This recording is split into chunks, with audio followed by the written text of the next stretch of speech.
Hello everyone, welcome to learning session. आज इस video में हम लोग बात करने वाले हैं एएफएम सब्जेक्ट के इंपॉर्टेंट टॉपिक फाइनेंशियल स्टेटमेंट। हम उससे रिलेटेड यहाँ पर कुछ इंपॉर्टेंट क्वेश्चंस इस वीडियो में करने वाले हैं और इस टॉपिक पे हमने ऑलरेडी डिटेल वीडियो बनाई है जिसमें हमने डिटेल में बात की कि फाइनेंशियल स्टेटमेंट्स होती क्या हैं, इनको बनाने का ऑब्जेक्टिव क्या होता है और कौन कौन सी हमारी इंपॉर्टेंट फाइनेंशियल स्टेटमेंट्स होती हैं। तो अगर आपने वो वीडियो नहीं देखी है तो उसका लिंक आपको वीडियो के डिस्क्रिप्शन बॉक्स में मिल जाएगा। उस लिंक पे क्लिक करके आप जो है वो वीडियो भी ज़रूर देख लीजिए। और इसी के साथ अगर आप भी जीआईबी 2023 के लिए प्रिपेयर कर रहे हो तो हमारे पास एएफएम सब्जेक्ट का फुल कोर्स अवेलेबल है जिसमें हम आपको प्रोवाइड करवाते हैं वीडियो क्वेश्चंस जो कि हमारे हिंदी और इंग्लिश लैंग्वेज के मिक्स में अवेलेबल होते हैं। इसी के साथ हम आपको mock test, mega mock test और ई पीडीएफ नोट्स भी प्रोवाइड करते हैं जिनकी हेल्प से आप इजीली रिवीजन कर सकते हो। और ये जो हमारी लाइव क्लासेस होती हैं वो आपको रिकॉर्डेड फॉर्म में भी मिल जाती हैं। तो अगर आप सिस्टमैटिक वे में एएफएम सब्जेक्ट की प्रिपरेशन करना चाहते हो तो फटाफट से हमारे कोर्स में जो है एनरोल कर लीजिए। और अगर आप अभी हमारे कोर्स में एनरोल करते हो तो आपको लगभग 82% का ऑफ मिल जाता है हमारे कोर्स पे, जिसके लिए आपको कूपन कोड यूज़ करना पड़ेगा न्यू 2023। तो फटाफट से हमारे कोर्स में एनरोल कर लीजिए क्योंकि ये ऑफर जो है लिमिटेड टाइम के लिए ही है और जो हमारे कोर्सेस हैं वो इजीली एक्सेसिबल हैं। अगर आप एक एंड्रॉयड यूज़र हो तो IIBF learning centre application download कर लीजिए गूगल प्ले स्टोर से, और अगर आप एक iOS यूज़र हो तो माई इंस्टीट्यूट ऐप डाउनलोड कर लीजिए ऐप स्टोर से, और वहाँ पर आपको ऑर्गेनाइजेशन कोड यूज़ करना है GEGKT। तो फटाफट से इन एप्लीकेशन को डाउनलोड कर लीजिए और हमारे कोर्स में जो है एनरोल कर लीजिए। और इसी के साथ आप हमारे टेलीग्राम चैनल भी ज़रूर ज्वाइन कर लीजिए क्योंकि हम इसमें एग्जाम से रिलेटेड, क्लासेस से रिलेटेड इंपॉर्टेंट अपडेट जो है वो डालते रहते हैं। और अगर आपको भी किसी भी तरह की क्वेरी होती है क्लास से रिलेटेड, एग्जाम से रिलेटेड, तो आप जो है इस चैनल पे हमें मैसेज कर सकते हो। तो फटाफट से हमारे टेलीग्राम चैनल को ज्वाइन कर लीजिए ताकि कोई इंपॉर्टेंट अपडेट आपसे मिस ना हो जाए। इसका लिंक मैंने आपको वीडियो के डिस्क्रिप्शन बॉक्स में प्रोवाइड कर दिया है। उस लिंक पे क्लिक करके आप फटाफट से हमारे टेलीग्राम चैनल को ज्वाइन कर लीजिए। इसी के साथ शुरू करते हैं आज का हमारा टॉपिक फाइनेंशियल स्टेटमेंट्स। तो इसी से रिलेटेड हम इंपॉर्टेंट यहाँ पर क्वेश्चंस को सॉल्व करेंगे। तो सबसे पहले हम फाइनेंशियल स्टेटमेंट का मीनिंग समझ लेते हैं कि फाइनेंशियल स्टेटमेंट आखिरकार होती क्या है, ठीक है, ताकि जब हम इससे रिलेटेड क्वेश्चंस करें तो हमें किसी भी तरह की डिफिकल्टी ना हो। तो फाइनेंशियल स्टेटमेंट बेसिकली क्या होती है? तो जनरली देखो, जब हम अकाउंटिंग करते हैं तो अकाउंटिंग करने का हमारा यहाँ पर पर्पस क्या होता है, हम अकाउंटिंग क्यों करते हैं, ठीक है। तो पहला जो मेन ऑब्जेक्टिव होता है वो क्या होता है हमारा, कि ये पता करना जो ये बिजनेस हम कर रहे हैं उसमें हमारी परफॉर्मेंस कैसी है, ठीक है। ये जो बिजनेस किया है हमने उससे हमें यहाँ पर प्रॉफिट कितना हुआ है, ठीक है, ठीक है। एक तो हमें प्रॉफिटेबिलिटी चेक करनी होती है ताकि हम परफॉर्मेंस अपनी चेक कर पाए। दूसरा यहाँ पर,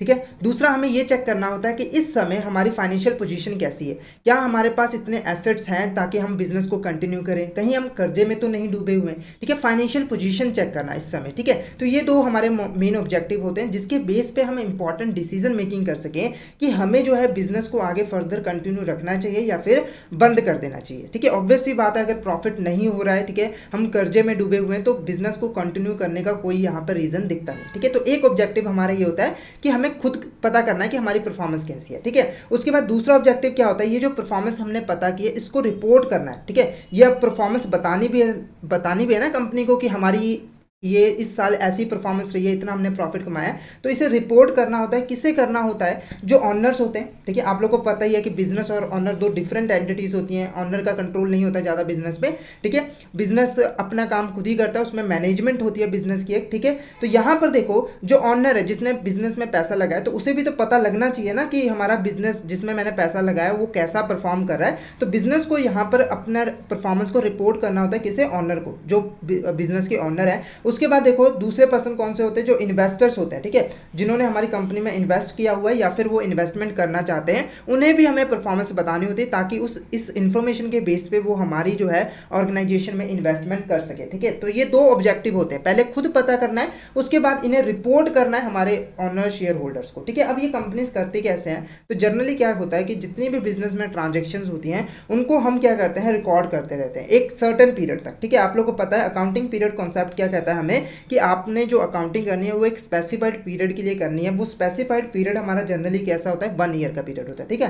तो 1 ईयर के पीरियड तक हम ट्रांजेक्शन्स को रिकॉर्ड करते रहते हैं। उसके बाद उन ट्रांजेक्शन के बेस पे हम कुछ स्टेटमेंट्स बनाते हैं, ठीक है, उन ट्रांजेक्शन को हम उठाकर, ठीक है, उनको स्टडी करके कुछ स्टेटमेंट्स बनाते हैं, जिन स्टेटमेंट से हमें ऑर्गेनाइजेशन की प्रॉफिटेबिलिटी का पता लगता है कि उन्होंने कितना प्रॉफिट कमाया है, और उस ऑर्गेनाइजेशन की फाइनेंशियल पोजीशन के बारे में पता लगता है कि उसके पास कितनी एसेट्स हैं, कितनी लाइबिलिटीज़ हैं, उस पर कितना कर्ज है, इस सब के बारे में हमें पता लगता है। इन स्टेटमेंट्स को ही हम यहाँ पर क्या कहते हैं, फाइनेंशियल स्टेटमेंट्स। ठीक है, तो बेसिकली ये कुछ रिपोर्ट्स होती है जो कि यहाँ पर शो करती हैं ऑर्गेनाइजेशन की प्रॉफिटेबिलिटी, उनकी फाइनेंशियल पोजीशन को। तो यहाँ पर मीनिंग देखो, financial statements are collection of summary level reports. ठीक है, बेसिकली क्या होती है कि रिपोर्ट्स होती है about the an organisation's earning potential, वो कितना कमा रही है, उसमें कितना पोटेंशियल है, उनकी फाइनेंशियल पोजीशन के बारे में, और कैश फ्लोज के बारे में कि कितना उनके बिजनेस में कैश आ रहा है, कितना कैश जा रहा है। ठीक है, तो इसमें देखो हमारे फाइनेंशियल स्टेटमेंट में मेनली कौन कौन सी फाइनेंशियल स्टेटमेंट इंक्लूड होती है। एक हमारी यहाँ पर देखो क्या होती है, इनकम स्टेटमेंट, बैलेंस शीट और स्टेटमेंट ऑफ कैश फ्लो। ठीक है, तो इसके बारे में हम एक एक करके इनके बारे में जानेंगे। तो यहाँ पर आज जो हम यहाँ पर बात करने वाले हैं वो बैलेंस शीट फाइनेंशियल स्टेटमेंट के बारे में डिटेल में बात करेंगे, उनसे उसमें कौन कौन से कंटेंट्स होते हैं। ठीक है, उससे रिलेटेड हम यहाँ पर इंपॉर्टेंट क्वेश्चन जो है सॉल्व करने वाले हैं। तो फर्स्ट क्वेश्चन यहाँ पर देखो क्या है, dash are written records that convey the business activities and the financial performance of a company. ठीक है, कौन सी ऐसी चीज़ है जो रिटर्न में होती है, जो हमें कंपनी की जो बिजनेस की एक्टिविटीज़ है उसके बारे में बताती है और उसके परफॉर्मेंस के बारे में बताती है। तो आंसर यहाँ पर हमारा देखो क्या रहने वाला है, फाइनेंशियल स्टेटमेंट। फाइनेंशियल स्टेटमेंट से हमें जो है परफॉर्मेंस के बारे में पता लगता है। उसके बाद नेक्स्ट क्वेश्चन देखो, financial statements include income statement, balance sheet and statement of cash flows. क्या ये स्टेटमेंट हमारी ट्रू है या फिर फॉल्स? तो ये हमारी क्या स्टेटमेंट है, ट्रू है। ठीक है, फाइनेंशियल स्टेटमेंट में जो हमारी मेन फाइनेंशियल स्टेटमेंट होती है किसी भी ऑर्गेनाइजेशन की, वो क्या होती है, हमारी इनकम स्टेटमेंट होती है, बैलेंस शीट होती है और स्टेटमेंट ऑफ कैश फ्लोज होती है। ठीक है, तो एक एक करके इनको देख लेते हैं कि होती क्या है बेसिकली। तो देखो, जो इनकम स्टेटमेंट होती है उससे हमें किसी ऑर्गेनाइजेशन की प्रॉफिटेबिलिटी का पता लगता है कि वो कितना प्रॉफिट कमाती है। ठीक है, और जो बैलेंस शीट होता है उससे हमें क्या पता लगता है, किसी ऑर्गेनाइजेशन की एक पर्टिकुलर डेट पे फाइनेंशियल पोजीशन के बारे में पता लगता है। किसके बारे में, फाइनेंशियल पोजीशन। ठीक है, मान लो यहाँ पे 31 मार्च है। ठीक है, 31 मार्च है, तो इस डेट पे, ठीक है, ये जो डेट है इस पे कंपनी की सिचुएशन कैसी है, उसकी फाइनेंशियल पोजीशन कैसी है। ठीक है, क्या वो कर्जे में डूबी हुई है, क्या उसके पास ज्यादा पैसा है, इसके बारे में हमें किससे पता लगता है, फाइनेंशियल बैलेंस शीट से। ठीक है, बैलेंस शीट है। उसके बाद स्टेटमेंट ऑफ कैश फ्लो से हमें क्या पता लगता है, इससे हमें ये पता लगता है कि जो ऑर्गेनाइजेशन है, जो कंपनी है, उसमें कैश फ्लो कैसा है। ठीक है, उसके पास कितना कैश आता है और कितना कैश उसके बाद से चला जाता है। ठीक है, उसके बारे में हमें cash statement of cash flow से यहाँ पर पता लगता है। ठीक है, तो इनसे एक आइडिया हो जाता है हमें कि ऑर्गेनाइजेशन की प्रॉफिटेबिलिटी कैसी है, उनकी फाइनेंशियल पोजीशन कैसी है। तो यहाँ पर हमारी जो स्टेटमेंट है वो क्या है, यहाँ पर ट्रू है। उसके बाद नेक्स्ट क्वेश्चन देखो, यहाँ पर dash shows company financial position on a particular date. Company की फाइनेंशियल पोजीशन के बारे में हमें बताता है कि एक पर्टिकुलर डेट पे उसकी कंपनी की फाइनेंशियल पोजीशन कैसी है, उस चीज को हम यहाँ पर क्या कहते हैं। तो आंसर देखो हमारा यहाँ पे क्या रहने वाला है, बैलेंस शीट। ठीक है, बैलेंस शीट मतलब कि बैलेंस बता रही है कि कंपनी के कौन कौन से बैलेंस कितने कितने हैं, कितनी एसेट्स हैं, कितनी लाइबिलिटीज हैं, कितनी कैपिटल है। ठीक है, उसके बारे में हमें यहाँ पर इंफॉर्मेशन मिलती है। तो यहाँ पर जो हमारा आंसर रहने वाला है वो क्या है, बैलेंस शीट। क्लियर है। और एक और आपको पॉइंट इसमें ध्यान रखना है कि जो बैलेंस शीट होती है वो एक पर्टिकुलर डेट पे बनती है। पर्टिकुलर डेट का मतलब यहाँ पे मैं समझा दूं कि मान लो यहाँ पे 31 मार्च, इसका मतलब क्या हुआ कि 31 मार्च को ये शो कर रहा है कि कंपनी की पोजीशन कैसी है। जो हमारी इनकम स्टेटमेंट वगैरह होती है ना, वो एक साल का बनाया जाता है। ठीक है, एक साल का कहने का मतलब है कि वो जो है 1 ईयर के पीरियड में जो घटनाएं हुए हैं उसके बेस पे जो है बनाया जाता है, और फॉर द 1 ईयर। ठीक है, तो वो पर्टिकुलर डेट पे ही बनाया जाता है, पर वो पूरे शो करता है एक साल की ट्रांजैक्शन।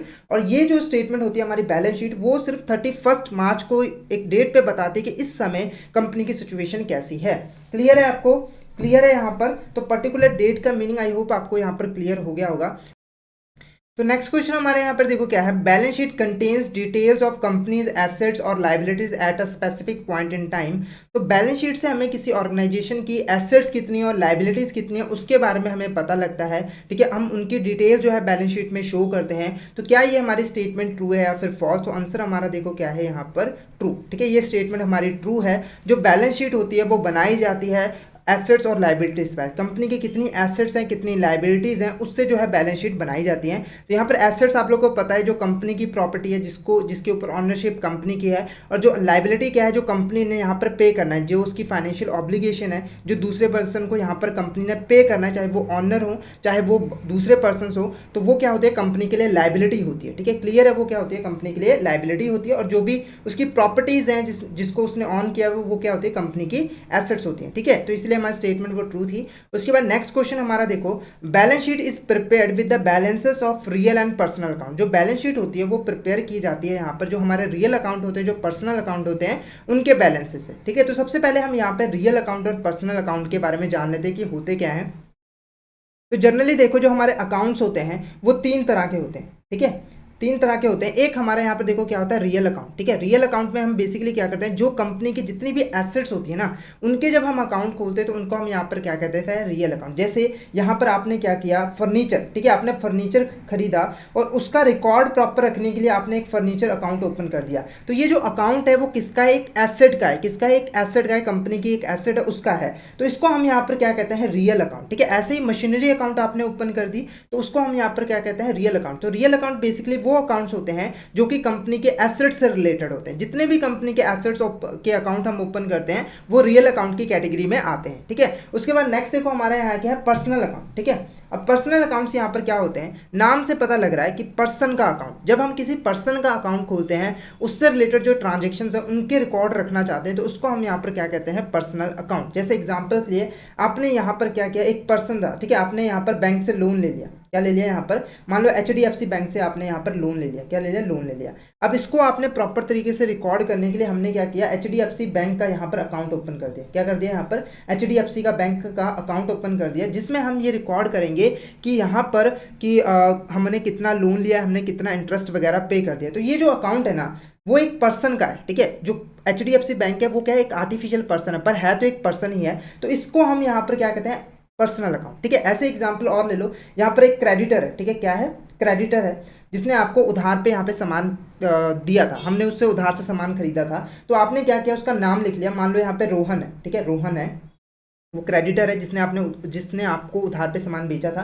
तो आपने उसका अकाउंट ओपन कर लिया ताकि आपको पता लगता रहे कि रोहन को कितने पैसे दे चुके हैं हम और कितना देना है। तो ये जो रोहन का अकाउंट है ना वो एक पर्सन का अकाउंट है। ठीक है, रोहन कौन है, एक पर्सन है, नेचुरल पर्सन है। ठीक है, तो यहाँ पर इसको भी हम क्या कहते हैं, यहाँ पर पर्सनल अकाउंट। तो आप एक चीज़ देखोगे, एक चीज़ यहाँ पर आप गौर करोगे कि जो हमारे रियल अकाउंट होते हैं, ठीक है, जो हमारे रियल अकाउंट है वो एसेट्स को शो करें और बैलेंस शीट में हम एसेट्स ही शो करते हैं। ठीक है, तो एक चीज़ क्लियर होगी कि रियल अकाउंट के बैलेंसेस से हम यहाँ पे बैलेंस शीट प्रिपेयर करते हैं। उसके बाद नेक्स्ट देखो पर्सनल अकाउंट। अब देखो जो आपने लाइबिलिटीज ली हैं, जो आपने यहाँ पर लाइबिलिटी लोगे उसको आप नेम से शो करोगे। ठीक है, अगर आपने उधार पे सामान खरीदा है, ठीक है, तो वो आपकी एक लाइबिलिटी है, तो आपने नेम लिख दिया, वो क्या हो गया, पर्सन का अकाउंट है। आपने बैंक से लोन लिया है, वो भी आपके लिए क्या होती है, एक लाइबिलिटी होती है, तो उसका भी आपने नेम लिख लिया कि इस बैंक से लोन लिया, तो वो भी क्या होता है, पर्सनल अकाउंट। तो इट मीन्स कि ये जो हमारी स्टेटमेंट है वो क्या है, यहाँ पर ट्रू है। जो बैलेंस शीट होती है वो हमारे रियल और पर्सनल अकाउंट के बैलेंसेस से ही बनाई जाती है। ठीक है, एक थर्ड टाइप की हमारे यहाँ पर होता है नॉमिनल अकाउंट।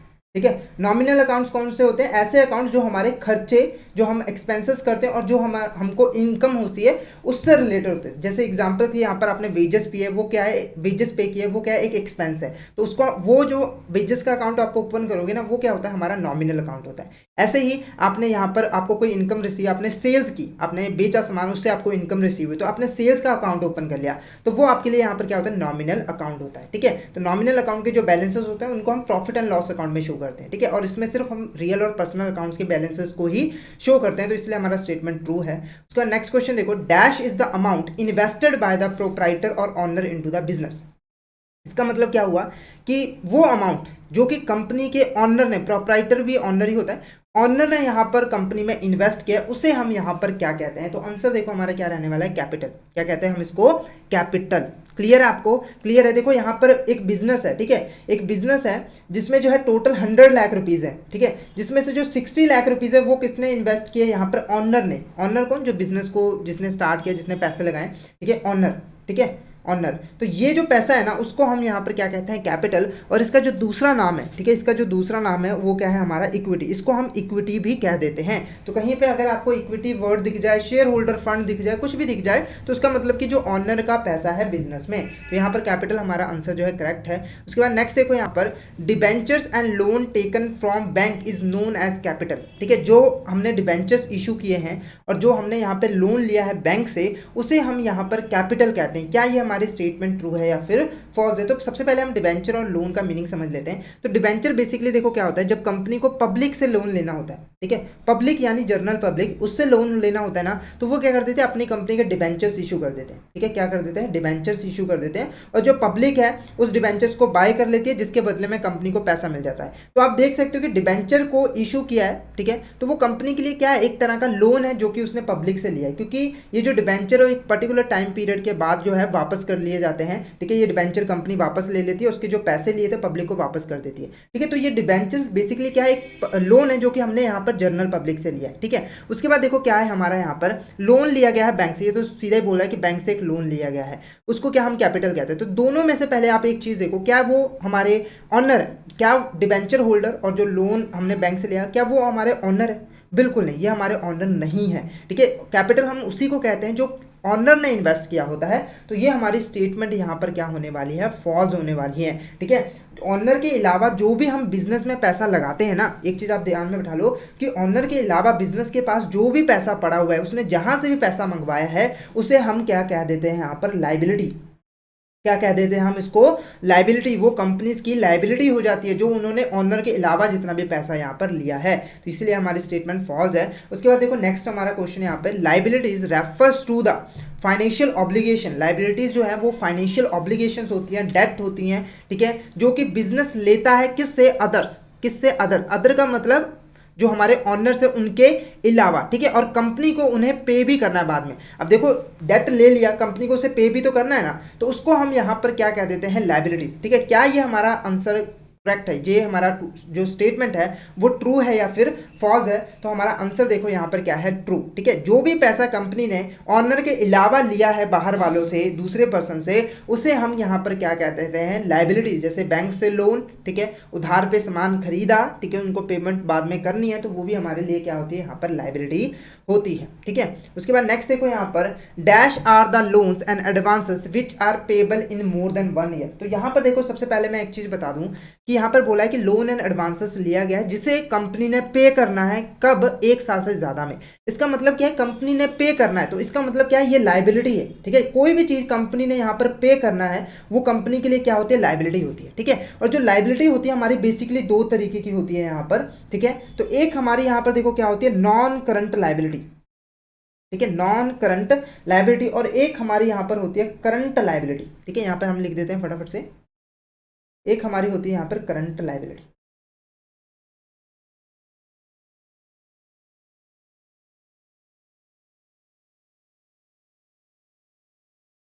ठीक है, तो यहाँ पर सबसे पहले एक एक करके इनका मीनिंग समझ लेते हैं कि ये होते क्या है। तो यहाँ पर देखो जो नॉन करंट लाइबिलिटी है उसका मीनिंग क्या है, कोई भी ऐसी लाइबिलिटी को पे करना है कंपनी ने, और उसको पे करना है उसने 1 ईयर के ज़्यादा टाइम पीरियड में। मतलब कि कोई भी ऐसी लाइबिलिटी जिसकी पेमेंट कंपनी ने 1 ईयर के पीरियड से ज़्यादा में, ठीक है, मोर देन 1 ईयर में करनी है, उसे हम कैटेगराइज करते हैं नॉन करंट लाइबिलिटी। उसे हम क्या कहते हैं, नॉन करंट लाइबिलिटी। उसके बाद करंट लाइबिलिटी क्या होती है, कोई भी ऐसी लाइबिलिटी जिसकी कंपनी ने पेमेंट करनी है 1 ईयर के पीरियड के अंदर अंदर में, मतलब 1 साल में उसने जो है इसकी पेमेंट कर देनी है, वो ड्यू हो जाएगी, कंपनी को इसकी पेमेंट करनी पड़ेगी, तो वो हमारी यहाँ पर क्या हो जाती है, करंट लाइबिलिटीज। ठीक है, नॉन करंट लाइबिलिटीज आप लोग को पता है जो डिबेंचर्स होती है हमारी, ठीक है, वो लंबे समय के लिए जो है इशू किए जाते हैं, जो हमने लॉन्ग टर्म लोन्स लिए हुए हैं बैंक से, वो हमारे लिए क्या होते हैं, नॉन करंट लाइबिलिटीज। ठीक है, क्लियर है आपको, क्लियर है? तो यहाँ पर बोला गया था कि dash are the loans and advances which are payable in more than 1 year, जो एक साल से ज्यादा में पेबल होंगे। तो आंसर देखो हमारा यहाँ पे क्या रहने वाला है, नॉन करंट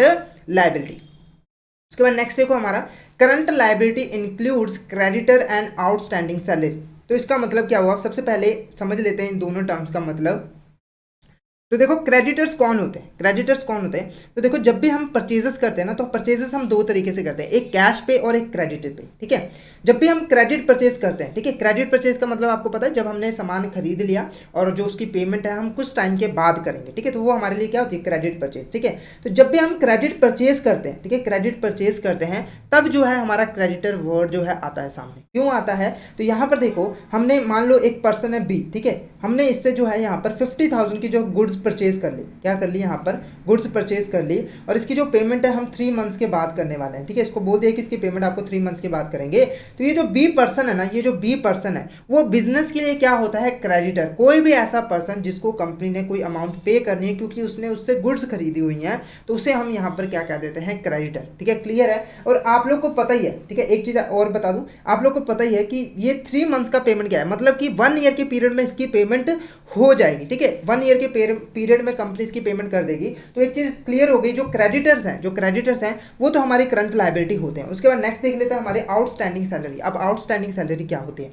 तो देखो, जब एम्प्लॉयज़ होते हैं, जब हम बिजनेस करते हैं तो हमें कुछ एम्प्लॉयज़ रखने पड़ते हैं जो कि हमारा काम करें, और उन्हें हमें सैलरी पे करनी पड़ती है, उन्हें पैसा देना पड़ता है। ठीक है, तो यहाँ पर आउटस्टैंडिंग सैलरी का मतलब कोई भी ऐसी सैलरी जो ड्यू हो चुकी है, जो हमें पे करनी है पर हमने अभी तक पे नहीं की है। एग्जाम्पल के लिए, यहाँ पर एम्प्लॉय ने हमारे पास 10 मंथ्स तक जो है काम कर लिया। ठीक है, क्या कर लिया? 10 मंथ्स तक काम कर लिया। ठीक है, तो यहाँ पर 10 मंथ्स की सैलरी जो है ड्यू हो गई है। कंपनी ने उस एम्प्लॉय को 10 मंथ्स की सैलरी देनी है। ठीक है, तो यहाँ पर कंपनी ने सिर्फ उसको 8 मंथ्स की यहाँ पर सैलरी ही पे की है। तो यहाँ पर आप देख सकते हो जो 2 मंथ्स की सैलरी है वो ड्यू हो चुकी है, पर कंपनी ने इसकी पेमेंट नहीं की है। तो ये जो 2 मंथ्स की सैलरी है इसको हम कहते हैं आउटस्टैंडिंग सैलरी, मतलब खड़ी हुई, रुकी हुई यहाँ पर सैलरी। तो ये भी एक कंपनी की लायबिलिटी होती है क्योंकि इसने जो है पे करना है, और ये भी जनरली जो कंपनी है वो जल्दी ही पे कर देती है 1 ईयर के पीरियड में ही। अब ऐसा थोड़ी है कि 2 महीने की सैलरी इस साल के तो वो साल के एंड में जाके पे करे, ऐसा थोड़ी होता है। जनरली 1-2 महीने में कर देती है पेमेंट। तो यहाँ पर जो हमारी स्टेटमेंट है वो क्या रहने वाली है? यहाँ पर ट्रू। ठीक है, ये जो हमारी स्टेटमेंट है वो क्या है? यहाँ पर ट्रू। करंट लायबिलिटी में हमारे इंक्लूड होते हैं क्रेडिटर, आउटस्टैंडिंग सैलरी। तो हमारी स्टेटमेंट क्या है? यहाँ पर ट्रू। उसके बाद नेक्स्ट क्वेश्चन हमारा देखो, dash assets are not held for sale, these are used for long term period to increase the profit and efficiency of a business. तो क्वेश्चन को यहाँ पे समझते हैं कि ऐसी एसेट जिनको हमने खरीदा है सेल ना करने के लिए, हमने उसे खरीदा है ताकि हम उसको लॉन्ग टर्म यूज कर पाएं, और उससे जो है हम जो है अपने बिजनेस में ग्रोथ करें, हम अपने बिजनेस की एफिशिएंसी बढ़ाएं, तो उसे हम यहाँ पर क्या कहते हैं?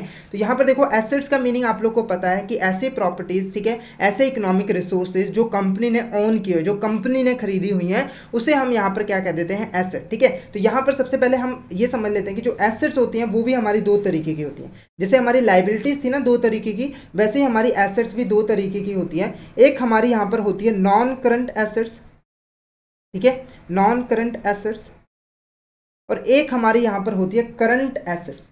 ठीक है, करंट एसेट्स। अब बेसिकली ये होते क्या है, तो एक एक करके इनको समझते हैं।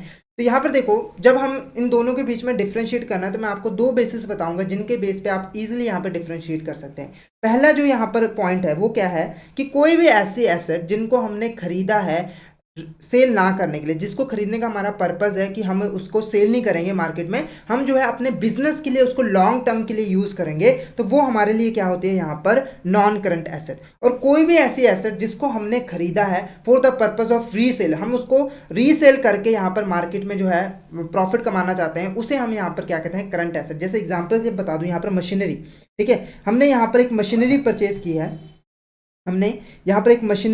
है, ठीक है, जिसकी लाइफ कितनी है? 5 ईयर्स तक। ठीक है, तो हमने क्या है? ये मशीनरी परचेज की है ताकि हम इस मशीनरी से यहाँ पर प्रोडक्ट को मैन्युफैक्चर कर पाएँ और उस प्रोडक्ट को बेच के हम जो है अपने बिजनेस से प्रॉफिट कमा पाएँ। ठीक है, तो ये मशीनरी हमने यूज़ की है ताकि हम अपने बिजनेस एक्टिविटीज़ को परफॉर्म कर पाएँ, हम प्रोडक्शन कर पाएँ, प्रोडक्ट को बना पाएँ। ठीक है, तो इसको हम यहाँ पर क्या कहते हैं? Non current asset. ऐसे ही यहाँ पर मैं एग्जाम्पल दूँ, यहाँ पर आपने एक कार खरीदी है, ठीक है, जो चाहते हो कि इस कार आपने खरीदा, इसको मार्केट में बेच के प्रॉफिट कमाओ। ठीक है, ये जो कार खरीदी है आपका पर्पस है इस कार को मार्केट में बेच के आप प्रॉफिट कमाना चाहते हो, तो ये जो कार है ना आपके लिए क्या होती है? एक तरह की करंट एसेट्स होती है। ठीक है, कोई भी ऐसी एसेट जो कि हमने यहाँ पर खरीदी है उसको रीसेल करने के लिए, वो हमारे लिए क्या होती है? Current asset. एक तो पहला बेस ये है। दूसरा बेस देखो, दूसरा पॉइंट जिससे आप यहाँ पर कंसीडर कर सकते हो, दूसरा इंपॉर्टेंट चीज़ क्या है कि अगर आप ये देख लो कि इस एसेट का आपको बेनिफिट कब तक मिलेगा।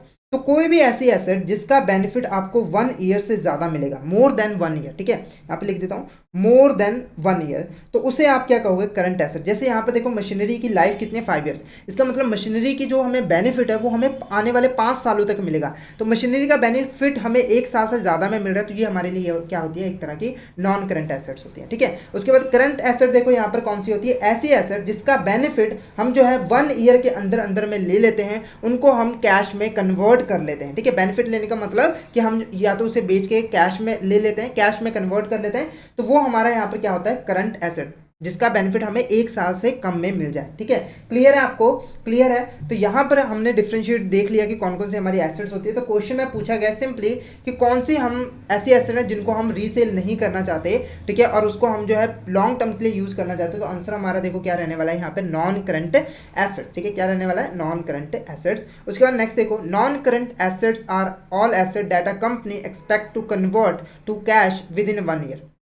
मतलब जो नॉन करंट एसेट्स होती हैं वो ऐसी एसेट होती हैं जिनको जो कंपनी है वो 1 साल के पीरियड में, ठीक है, 1 साल के पीरियड में जो है कैश में इजीली कन्वर्ट कर लेती है। तो क्या ये स्टेटमेंट हमारी ट्रू है या फिर फॉल्स? तो यहाँ पर जो हमारी स्टेटमेंट रहने वाली है वो क्या है, यहाँ पर फॉल्स। ठीक है, क्योंकि वो वाली एसेट, ठीक है, जिनको हम इजीली 1 ईयर के पीरियड में कैश में कन्वर्ट कर लेते हैं, यानी कि उनका बेनिफिट ले लेते हैं, वो हमारी करंट एसेट होती है, ना कि नॉन करंट एसेट। ठीक है, इनका बेनिफिट तो हमें 1 साल से ज़्यादा तक मिलता है। क्लियर है आपको? उसके बाद देखो नेक्स्ट क्वेश्चन हमारा यहाँ पे, assets purchased for the purpose of resale is known as. ठीक है, कोई भी हमने एसेट परचेज किया है जिसको हमारा उसको खरीदने का जो पर्पज है वो क्या है, ताकि उसको हम रीसेल करें और उससे जो है प्रॉफिट कमाएं, तो उसे हम यहाँ पर क्या कहते हैं? तो आंसर देखो हमारा क्या रहने वाला है, करंट एसेट। ठीक है, उसे हम क्या कहते हैं यहाँ पर, करंट एसेट। क्लियर है आपको?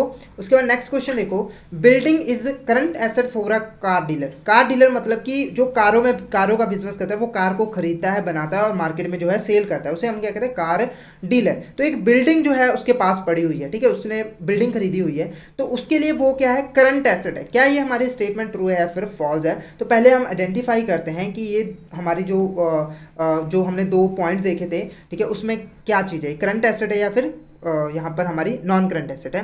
तो पहले देखो, बिल्डिंग है, ठीक है, बिल्डिंग है, इट मीन्स कि उसका जो बेनिफिट है वो 5-10 सालों तक तो मिलेगा। ठीक है, 5-10 सालों तक तो मिलेगा। तो यहाँ पर एक तो यही क्लियर हो गया कि ये नॉन करंट एसेट है। ठीक है, और दूसरा कि ये जो कार डीलर है वो इसने खरीदा है उसको रीसेल ना करने के लिए, क्योंकि ये रीसेल किसे करता है, कारों को। ये जो कार खरीदता है ना उसे मार्केट में रीसेल करता है। बिल्डिंग इसने खरीदी होगी ताकि वो अपनी बिल्डिंग में कारों को स्टोर करके रख सके। ठीक है, तो ये दोनों ही कसौटियों पे जो है खरा उतरता है नॉन करंट एसेट के। पहली तो ये रीसेल करने के लिए नहीं खरीदे गए, दूसरा इसका जो बेनिफिट है हमें वो आने वाले कई सालों तक जो है मिलेगा। तो ये हमारे लिए क्या है, एक तरह की नॉन करंट एसेट है। तो ये स्टेटमेंट हमारी क्या रहने वाली है, फॉल्स रहने वाली है। ठीक है, उसके बाद नेक्स्ट देखो हमारा, bills receivable debtor and cash is known as. Bills जो रिसीव करने वाले होते हैं, जो डेटर होते हैं, और जो कैश होता है उसे हम क्या कहते हैं? तो एक एक करके इन टर्म्स का मीनिंग समझ लेते हैं। सबसे पहले देखो क्या है, बिल्स रिसीवेबल, ये क्या होते हैं? तो यहाँ पर देखो, हम जब मान लो यहाँ पर हमने सेल करते हैं, ठीक है, जब हम प्रोडक्ट बनाते हैं उसको मार्केट में सेल करते हैं तो 2 तरीके से करते हैं। एक हमारा यहाँ पर होता है कैश बेसिस, ठीक है, और एक हमारा यहाँ पर होता है क्रेडिट बेसिस। ठीक है, कैश बेसिस में क्या होता है, हमने सेल की, साथ के साथ हमने पैसा ले लिया। क्रेडिट बेसिस पे सेल अभी कर दिया पर पेमेंट आपको कुछ टाइम के बाद मिलेगी।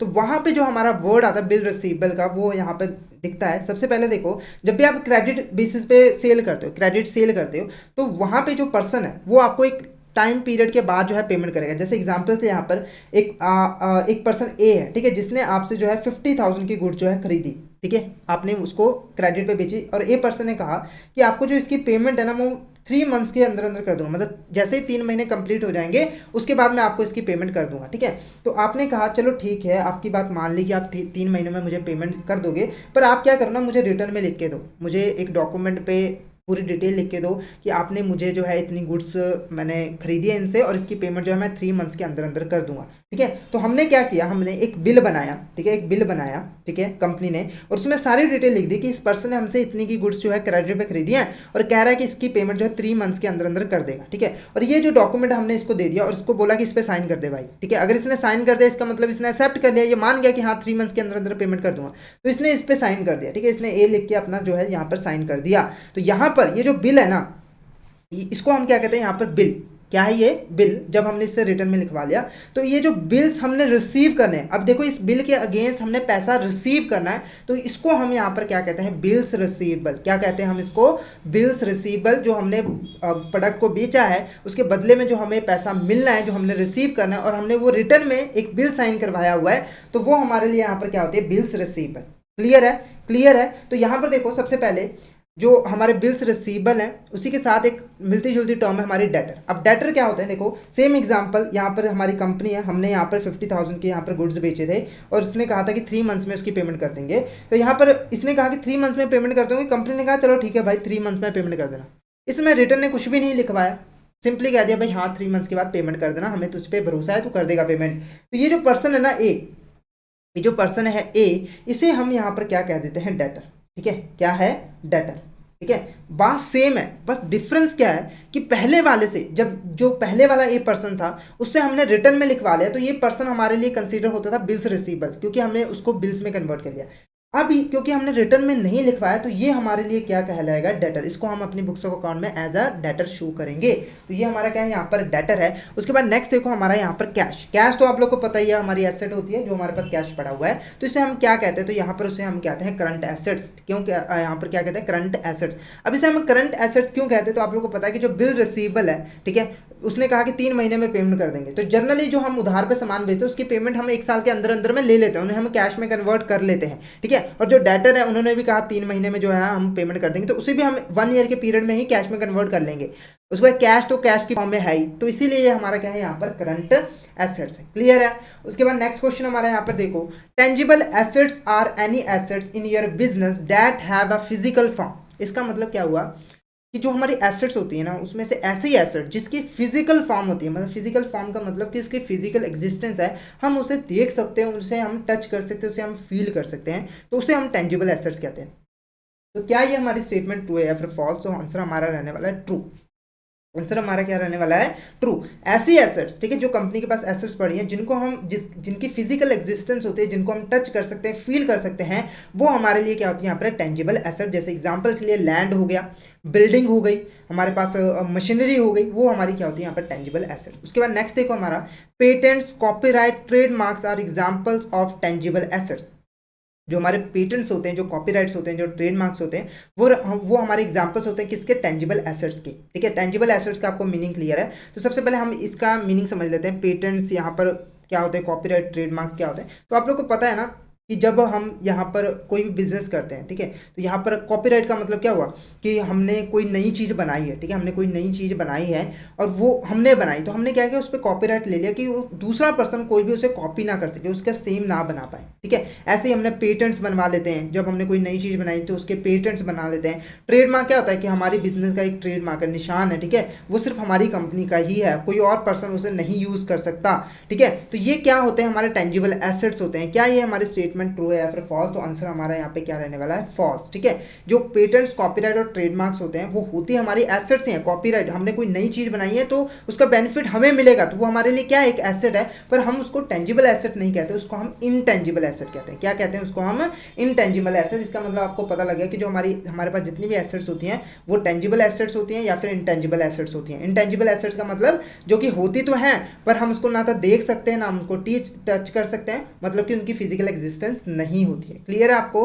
क्लियर, इसीलिए हमारी स्टेटमेंट जो है यहाँ पर फॉल्स है। उसके बाद नेक्स्ट देखो हमारा, intangible assets are not considered current assets for accounting purposes as their economic benefit always extend beyond 1 year. इसका मतलब क्या हुआ कि जो इनटेंजिबल एसेट्स होते हैं, जनरली की बात कर रहा हूँ, जनरली जब हम बात करते हैं जो इनटेंजिबल एसेट्स होते हैं उनको हम नॉन करंट एसेट्स ही मानते हैं। ठीक है, उनको हम करंट एसेट्स नहीं मानते, क्योंकि जो हमारे यहाँ पर इंटेंजिबल एसेट्स हैं, जैसे कॉपीराइट होगा, पेटेंट्स वगैरह होगा, उनका बेनिफिट हमें जो है 1 ईयर के पीरियड से ज़्यादा में ही मिलना होता है।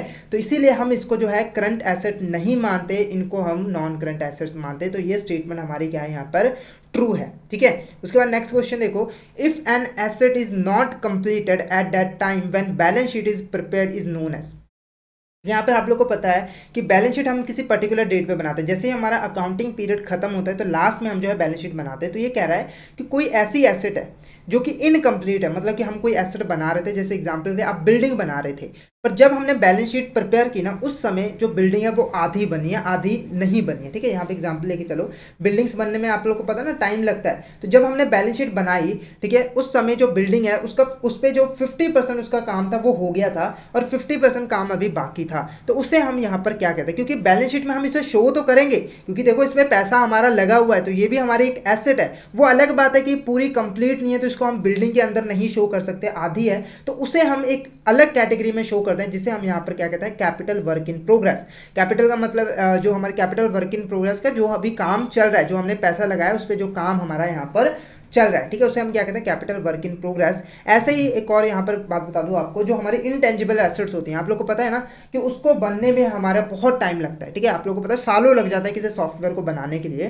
तो जब हमारा बैलेंस शीट बनता है तो हो सकता है ना कि वो भी आधी बन चुकी हो, तो उन्हें हम यहाँ पर क्या कहते हैं, इनटेंजिबल एसेट्स अंडर डेवलपमेंट, ठीक है, जो अभी अभी डेवलप हो रही हैं, ठीक है, उनको भी हम बैलेंस शीट में शो करते हैं, पर अलग हेड के अंदर, ठीक है, ये सिर्फ हम टेंजिबल एसेट के केस में ही शो करते हैं, कैपिटल वर्क इन प्रोग्रेस। उसके बाद नेक्स्ट क्वेश्चन देखो, balance sheet equation is, balance sheet equation कौन सी होती है हमारी, तो देखो जनरली हम बैलेंस शीट में कौन कौन सी चीज़ें शो करते हैं, एक तो लाइबिलिटीज़ होती हैं, एक कैपिटल होती हैं, एक एसेट्स होते हैं, तीन चीज़ें हम मेनली शो करते हैं।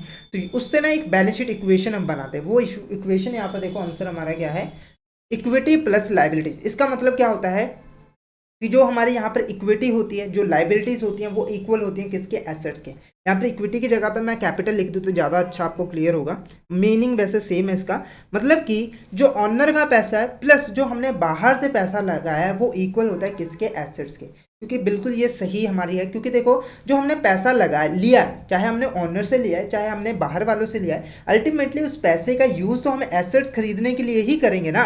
हमने जितना पैसा मतलब बिल्डिंग मशीनरी में लगा दिया, ठीक है, वो प्लस जो पैसा हमारे पास बच गया वो इक्वल किसके होगा, टोटल पैसे के, ठीक है। अगर हमने यहाँ पर मान लो 100 लाख रुपीज़ यहाँ पर जो दोनों से लिए, ठीक है, ऑनर से और यहाँ पर बाहर वालों से, तो 100 लाख में से हमने क्या किया, यहाँ पर 90 लाख के जो है एसेट्स परचेज कर लिए, जैसे बिल्डिंग मशीनरी, ठीक है, लैंड, ये सब हमने खरीद लिया, ठीक है, तो ये 90 लाख प्लस जो बाकी का बच गया, जो हमारा यहाँ पर 10 लाख रुपीज़ बच गया, तो ये हमारा क्या है, कैश बच गया, कैश की फॉर्म में। कैश भी हमारी क्या होती है, एसेट्स होती है, क्या होती है, एसेट्स होती है। तो ये आप देख सकते हो कि ये हमेशा इक्वल ही रहेंगे, equity plus liabilities is equal to हमारी एसेट्स ही रहेंगे। तो यहाँ पर हमने बैलेंस शीट के बारे में अल्टीमेटली जो स्टडी कर लिया है, ठीक है, उससे रिलेटेड हमने इंपॉर्टेंट क्वेश्चंस कर लिए हैं। बैलेंस शीट में जो जो टर्म्स होती है ना, उससे रिलेटेड हमने यहाँ पर क्वेश्चंस को सॉल्व कर लिया। आई होप आपको यहाँ तक क्लियर हो गया होगा, ठीक है। तो इसी के साथ आज का जो हमारा टॉपिक है वो ओवर होता है। अगर आपको वीडियो अच्छी लगी होगी तो वीडियो को लाइक कर देना, हमारे चैनल को सब्सक्राइब कर देना और वीडियो को शेयर ज़रूर कर देना अपने फ्रेंड्स के साथ, कलीग्स के साथ, और इसी के साथ हमारा टेलीग्राम चैनल ज़रूर ज्वाइन कर लेना, क्योंकि हम उसमें एग्जाम से रिलेटेड, क्लासेस से रिलेटेड इंपॉर्टेंट अपडेट जो है वो डालते रहते हैं। और अगर आपको भी किसी भी तरह की क्वेरी होती है एग्जाम से रिलेटेड, क्लासेस से रिलेटेड, तो आप जो है हमें उस टेलीग्राम चैनल पर मैसेज कर सकते हो। तो फटाफट से हमारे टेलीग्राम चैनल को ज्वाइन कर लीजिए ताकि कोई इंपॉर्टेंट अपडेट आपसे मिस ना हो जाए। और अगर आप सिस्टमेटिक मैनर में एएफएम सब्जेक्ट की प्रिपरेशन करना चाहते हो तो फटाफट से हमारे कोर्स में ज़रूर एनरोल कर लीजिए, ठीक है। उसमें आपको टॉपिक वाइज जो है वीडियो क्वेश्चंस मिल जाएंगे, जो कि हमारे हिंदी और इंग्लिश लैंग्वेज के मिक्स में अवेलेबल होंगे। उसी के साथ आपको mock test, mega mock test और पीडीएफ नोट्स भी हम प्रोवाइड करते हैं, जिनकी हेल्प से आप इजीली रिवीजन कर सकते हो। और ये जो हमारी लाइव क्लासेस होती हैं वो आपको रिकॉर्डेड फॉर्म में भी मिल जाती हैं। तो फटाफट से हमारे कोर्स में एनरोल कर लीजिए, ठीक है। अगर आप अभी हमारे कोर्स में एनरोल करते हो तो आपको लगभग 82% का ऑफ मिल जाता है, जिसके लिए आपको कूपन कोड यूज़ करना होगा न्यू 2023। तो फटाफट से कूपन कोड का यूज़ करके हमारे कोर्स में एनरोल कर लीजिए, क्योंकि ये जो ऑफर है वो लिमिटेड टाइम के लिए ही है, ठीक है। और जो हमारे कोर्सेज हैं वो इजीली एक्सेसिबल है। अगर आप एक एंड्रॉयड यूज़र हो तो IIBF learning centre application download कर लीजिए गूगल प्ले स्टोर से, और अगर आप एक iOS यूज़र हो तो माई इंस्टीट्यूट ऐप डाउनलोड कर लीजिए ऐप स्टोर से। वहाँ पे आपको ऑर्गेनाइजेशन कोड यूज़ करना है GAGKT। तो फटाफट से इन एप्लीकेशन को डाउनलोड कर लीजिए और हमारे कोर्स में जो है एनरोल कर लीजिए। तो मिलते हैं हम नेक्स्ट वीडियो में, आज तक इतना ही। Thank you so much.